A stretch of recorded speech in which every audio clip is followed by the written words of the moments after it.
এখন আপনারা যে মামুনকে দেখতে পাচ্ছেন, আমি খুব গর্ব নিয়ে বলতে পারি যে এই মামুনকে আমি ক্রিয়েট করেছি।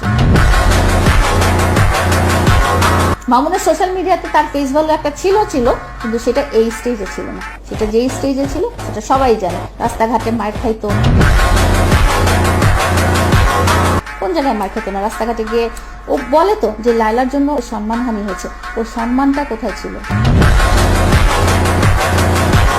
আমার প্রশ্ন হচ্ছে যে তোমার সম্মানটা কোন দিক দিয়ে ছিল? তুমি নাচো গাও, সেই হিসেবে তোমাকে তো কেউ মিডিয়া কর্মী হিসেবে ধরেই না, মেইন মিডিয়া কর্মী না। তুমি লাইকিতে নাচো গাও, সেই হিসেবে তুমি যখনই রাস্তায় বের হও তোমার লোকজন পিটাইতে আসে,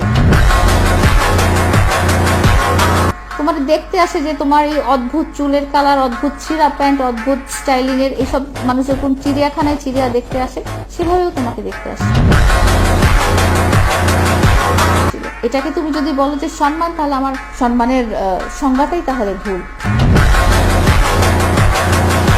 সম্মান চলে যেতে হলে আগে তো সম্মান থাকতে হবে। তোমাকে সামনাসামনি মামুন ভাই একটা সেলফি, ওই বানরের সাথে যে একটা সেলফি তুলে মানুষজন চিড়িয়াখানায় তুলেন না আপনারা, ওইটাও কিন্তু তুলে, তাহলে কি বানরের একটা সম্মান হয়ে গেল?